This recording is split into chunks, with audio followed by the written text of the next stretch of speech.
तेरा दादा भी जज, तेरा बाप भी जज और तू भी जज, और वहां भ्रष्टाचार जाके कर रहा है। 50-50 करोड़ रुपए वहां फूके जा रहे हैं, आग लग रही है। हज के लिए जाते हैं उन पे क्यों नहीं खर्च करते?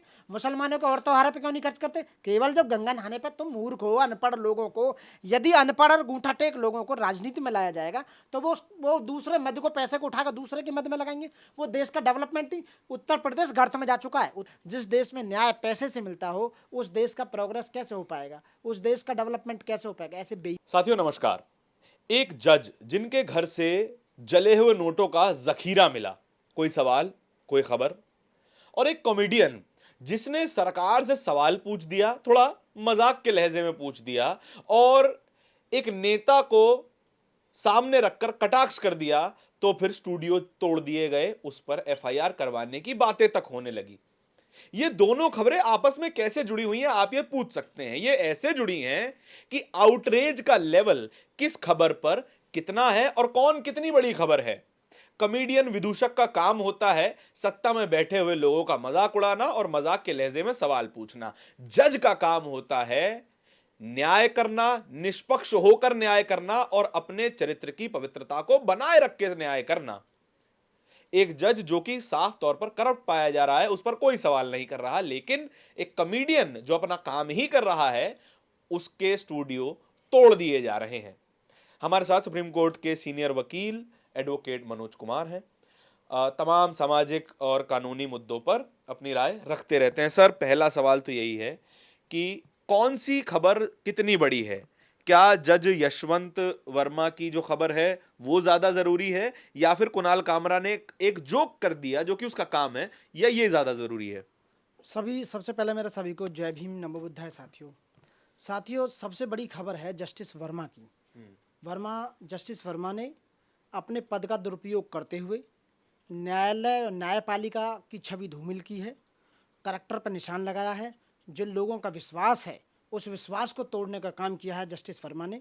और ये बात अच्छी तरह प्रूव हो जाती है जब सुप्रीम कोर्ट के द्वारा उसका तबादला फिर इलाहाबाद वापस कर देना। इसका मतलब ये बात 100% सही है कि उसके पास जो नोट थे वो रिश्वत में ली हुई रिश्वत के पैसे थे, और सबूत के लिए और कुछ नहीं चाहिए। ये बात प्रूव करती है कि यदि उसके अपने नोट होते, 2 नंबर के पैसा नहीं होता, रिश्वत में लिया हुआ पैसा नहीं होता, तो सुप्रीम कोर्ट उसको ट्रांसफर नहीं करता।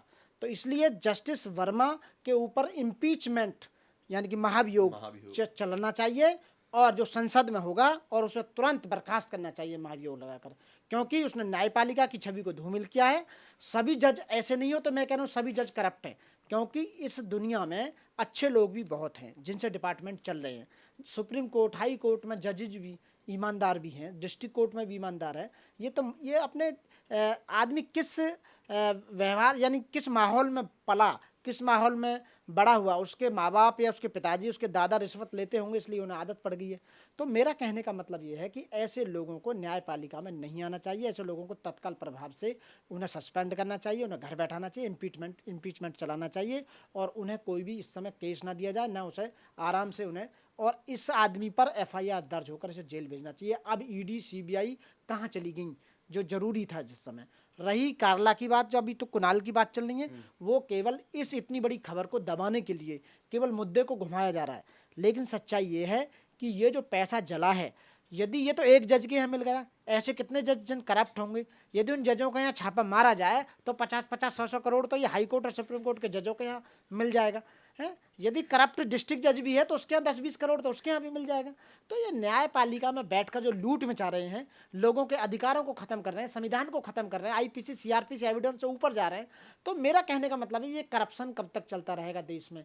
लोगों का विश्वास जो न्यायालय पे है, जो लोग कहते हैं कि मैं आपको न्यायालय में देखूंगा, हर आदमी न्यायालय की तरफ देखता है कि हमें न्याय मिलेगा।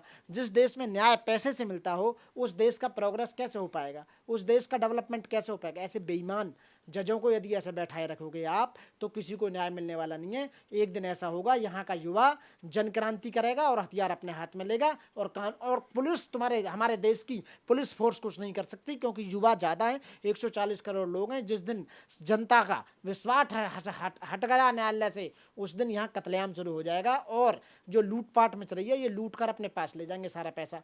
सारे जितने मंत्री हैं, जितने नेता हैं, जितने अभिनेता हैं, जितने जज हैं, जो पैसा हराम का जो तुमने 2 नंबर नंबर का पैसा अपने पास रख रखा है ना, ये सब तुमसे छीन लिया जाएगा और तुम्हारे कत्लेआम कर दिया जाएगा, जनता तुम्हें मार देगी।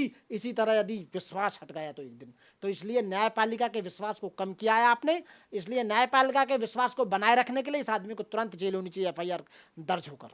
मनोज जी, आप कह रहे हैं कि अगर न्यायपालिका से भरोसा खत्म हो गया तो फिर अराजकता फैल जाएगी, बिल्कुल फैल जाएगी, है ना। लेकिन जो आज भी अराजक लोग हैं, जो एक एक जोक नहीं झेल पाते अपने नेता के ऊपर।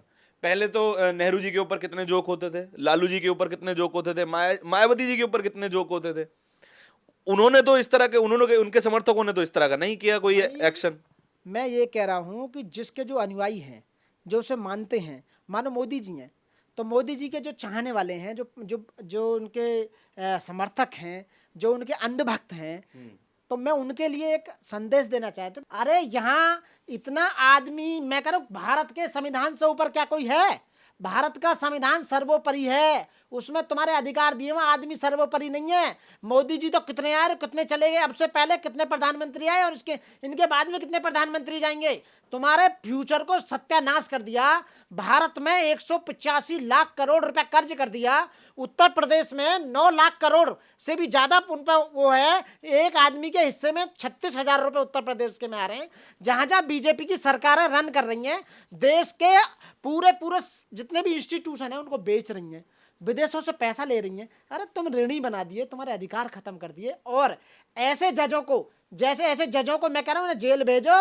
और वो जज जो सरकार के फेवर में मुकदमा देते हैं केवल इसलिए क्योंकि मैं 62 साल बाद मेरी उम्र चली जाएगी या 65 साल बाद सुप्रीम कोर्ट का जज नहीं रहूंगा, तो मुझे राज्यसभा सीट की मिल जाएगी, मुझे राज्यपाल बन जाऊंगा, मैं किसी जो उसका चेयरमैन बन जाऊंगा आयोग का।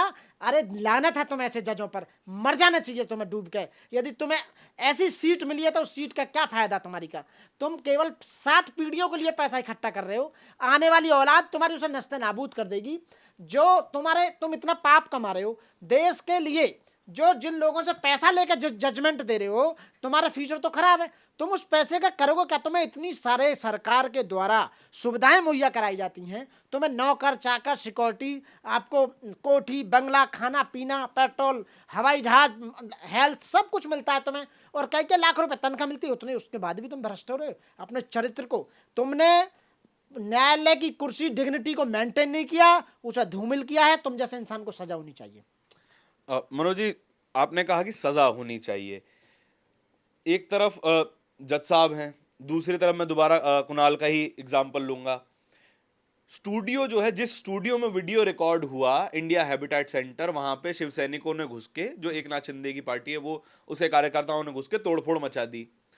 अब महाराष्ट्र की पुलिस कह रही है कि हम कुणाल कामरा को नोटिस भेजेंगे, लेकिन जो तोड़फोड़ कर रहे हैं उनके खिलाफ अभी तक कोई एक्शन नहीं। ये वास्तव में गलत है। जिन्होंने तोड़फोड़ की है वो तो CCTV फुटेज में भी आ रहे हैं जी। वो, उन पर तो FIR तुरंत दर्ज होनी चाहिए।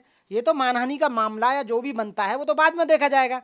आप कौन होते हो? सरकार, मैं कह रहा हूँ सरकार के पास अब जितने बंद गुंडे हैं, इन गुंडों को ही भेजा करेगी क्या सरकार? पुलिस खत्म हो गई है क्या? CBI, ED, पुलिस या और भी CID, ये सब खत्म हो गई है क्या? नए नए गुंडों को पाल कर जो आप भेज रहे हो तोड़फोड़ करने के लिए, ये गलत है। ये गलत परंपरा को वो दिया जा रहा है। आने वाले समय में तुम अपनी कुर्सी बचा लेना। तुम अपने जितने भी तुमने BSF यानी ये BJP ने, जितने भी RSS ने हर जिले में इतने आलीशान अपने वो बनवाए हैं मुख्यालय, अपने एक एक में कई करोड़, 500 करोड़ रुपए एक एक मुख्यालय में। कहाँ से भी टैक्स का पैसा था, चोरी का पैसा था, या विदेश से जो पैसा आया उसमें बनाया तुमने? क्यों जवाब नहीं देते? आप 9,000 करोड़, 12,000 करोड़ कुंभ में, गंगा नहाने में खर्च कर सकते हैं। तो और संविधान कहता है कि धर्मनिरपेक्ष कंट्री है हमारा, सभी धर्मों पर पैसा खर्च होना चाहिए। ईद आ रही है कल परसों को, तुम ईद पर क्यों नहीं खर्च करते हैं? हज के लिए जाते हैं उन पर क्यों नहीं खर्च करते? मुसलमानों के और त्योहारों पर क्यों नहीं खर्च करते? केवल जब गंगा नहाने पर तुम मूर्ख हो, अनपढ़ लोगों को, यदि अनपढ़ और गूंठा टेक लोगों को राजनीति में लाया जाएगा तो वो दूसरे मध्य को पैसे को उठाकर दूसरे के मध्य में लगाएंगे। वो देश का डेवलपमेंट ही। उत्तर प्रदेश गर्त में जा चुका है। उत्तर प्रदेश में इतना कर्ज है, एक आदमी पर 36,000 रुपए, 35,000 रुपए के हिस्से में आ रहा है उसके में। ऐसे ही भारत में 140 करोड़ लोग इतने कर्जदार बन गए हैं क्योंकि 185 लाख करोड़ रुपए उधार ले लिया इन्होंने। सारा पैसा स्विस बैंक में पहुंचा दिया इन्होंने, अपने ऑफिस बनाने में लगा दिया, अपने VIP इन्होंने दुनिया भर की दौलत इकट्ठी कर ली है सब। यदि BJP का कोई भी पायक, कोई भी हितैषी, कोई भी अंधभक्त यदि बीजेपी के फेवर में बोल रहा है, गलत बात को भी सही साबित करने में लगा हुआ है, तो समझ जाना कि इस पर 2 नंबर का पैसा है। रिश्वत का पैसा है, ठेकेदारी का पैसा है, उगाही का पैसा है, एजेंट का पैसा है। इन्होंने माफियाओं से पैसा ले लिया, इन्होंने ठेकेदारों से पैसा ले लिया, फैक्ट्री के लाइसेंस देने पे पैसा ले लिया, कोयला खदान पे पैसा ले लिया, सब कुछ बेचने पे पैसा ले लिया। तो समझ लो बीजेपी का कोई भी समर्थक है, समझ लो उस पर 2 नंबर का पैसा मिलाई मार रहा भैया पूरी तरह से। डेफिनेटली उसके 100% सरकार बदलते ही इनका फ्यूचर खतरे में है, जेल में जाएंगे, डेफिनेटली बता रहा हूँ ये सारे लोग। तो इसी तरीके से जो है गुंडे पाले जाते हैं, गुंडे आप ये कहना धमकाते चाह रहे हैं, हैं? मारते पीटते। मैं बीजेपी के खिलाफ, आरएसएस के खिलाफ बोलता हूं, मुझे कई बार फोन आएगा भाई कि तुम बीजेपी के खिलाफ क्यों बोलते हो। अच्छा, ऐसा पहले कभी हुआ है? कई बार मेरे पास फोन आया। और मैं ये कहना चाहता हूं भैया कि मेरे को ये देखिए, बाबा साहब डॉक्टर भीमराव अंबेडकर का लिखा हुआ संविधान, द कॉन्स्टिट्यूशन ऑफ इंडिया 1950 से लागू हुआ। मूर्खों पढ़ लो इसे तनक, इसमें कुछ कर्तव्य भी हैं। ये मेरा कर्तव्य है कि मैं साइंटिफिक बेस पर जाकर लोगों को समझाऊं, उनके मानसिक तर्क की शक्ति पर जाकर लोगों को समझाऊं, गलत बात को उजागर करूं। बाबा साहब ने कहा था कि आप गलत बात का विरोध करना, जरूर करना विरोध, तो मैं विरोध करता हूं। गलत नीतियों का विरोध करता हूं, सरकार वालों पर सरकार नहीं चलानी आ रही, जजों पर जजमेंट नहीं देने आ रहे, सब 2 नंबर के पैसा इकट्ठा करने में लगे हुए हो। आप देश को गर्त में ले जाने की कोशिश कर रहे हो। इस देश में से 2 चीजों को हटा दो। एक कॉलेजियम सिस्टम, जो कॉलेजियम सिस्टम है संविधान में, उसकी कहीं जगह नहीं है इस भारत के संविधान में, ये अपना बना हुआ है। 200-250 परिवारों से जज बनते हैं, हमारा तो जज बनने का नंबर आया नहीं। आप यानी कि 10 साल हाई कोर्ट में प्रैक्टिस करने के बाद तुम पे कुछ आता जाता है नहीं। तुम्हारे आका बापा फूफा बाबा चाचा बैठे हुए हैं, दादा बैठे हुए हैं, आपको उठा कर सीधा जस्टिस बना देते हैं। एक बार सिविल जज का एग्जाम देख लो, जो प्री टेस्ट भी पास कर जाओ तो मेरे को भाई, मेंस इंटरव्यू की तो बात छोड़ दो। मेरा कहने का मतलब यह है कि 250 परिवारों ही लौंडे क्यों जज बनने हैं, हमारे जैसे लोगों का नंबर क्यों नहीं आ रहा भाई। तेरा दादा भी जज, तेरा बाप भी जज, और तू भी जज, और वहां भ्रष्टाचार जाके कर रहा है। 50-50 करोड़ रुपए वहां फूके जा रहे हैं, आग लग रही है। ये तो पता लग गई। इन सब जजों के घर में छापे मार लो तुम, हाई कोर्ट सुप्रीम कोर्ट के, सबके घरों में कैश निकलेगा। जज साहब तो कह रहे हैं मेरे घर में इतना कैश था, मुझे पता ही नहीं है किसका है। हाँ, किसका है? तेरे बाप का होगा, और क्या होगा, वो पहले वो करगा होगा 2 जब नंबर उन्होंने का। रिप्लाई दिया कोलिजियम जो बैठी थी उनके खिलाफ, तो एक ईवीएम को हटा दो और एक कॉलेजियम को हटा दो, पूरे देश में प्योरिटी आ जाएगी। डेफिनेटली कह रहा हूँ, वो सत्ता बिल्कुल सही लोगों के हाथ में आ जाएगी। ठीक है, ईवीएम हटा दी। जय भारत नमो बुद्धाय। साथियों जागो, अपने अधिकारों को, अपने कर्तव्यों को देखो। ऐसे जजों के ऊपर मत रहो। देख लो लूट मच रही है सीधे सीधे, और न सरकार बोल रही है, न सुप्रीम कोर्ट बोल रहा है, न गोदी मीडिया बोल रही, और न मोदी के समर्थक बोल रहे। अब तुम्हारे फूफा ने इतना पैसा इकट्ठा कर लिया 2 नंबर का, उसके लिए नहीं बोलोगे अब एक भी। और तुम्हारे सारे जितने जीजा फूफा जज बने बैठे, सबके पास इतना ही पैसा भैया। आप आज लगा लो, हिसाब लगा लो कोई भी, क्योंकि उनको इम्पीचमेंट के द्वारा ही हटाया जा सकता है। भारत के संविधान में प्रोविजन है, और कोई प्रोविजन नहीं है, क्योंकि उसे पता है कि 62 साल के बाद पैसे की जरूरत पड़ेगी, इसलिए पहले इकट्ठा कर ले, और सुप्रीम कोर्ट के 65 साल के बाद जरूरत पड़ेगी, तू भी इकट्ठा कर ले। तो भैया ये पैसे की लूट मचा रहे हैं नेता, अभिनेता, जज और ब्यूरोक्रेट्स और बिजनेसमैन। देश का 90% पैसा इन्हीं के हाथों में है जी। तो साथियों पहचान लो, ऐसे ही देश को मत लुटवाओ।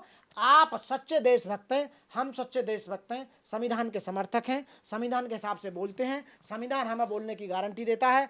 हम विरोध करेंगे और मरते दम तक विरोध करते रहेंगे साथियों। जय भीम, जय भारत, नमो बुद्धाय साथियों।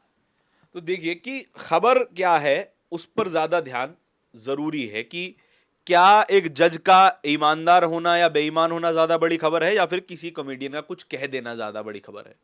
विदूषकों का काम है, वो अपने तरीके से सवाल करते हैं, अपने तरीके से मजाक करते हैं, लेकिन जजेस जो कि एक पवित्र पद पर बैठे हैं, उनकी ईमानदारी होना ना होना बेहद ज्यादा जरूरी है। आपके इस चर्चा के बारे में क्या विचार है, कमेंट सेक्शन में बताइएगा जरूर। कैमरे के पीछे मेरे साथी तौहीद के साथ मैं धारण, बहुत बहुत धन्यवाद।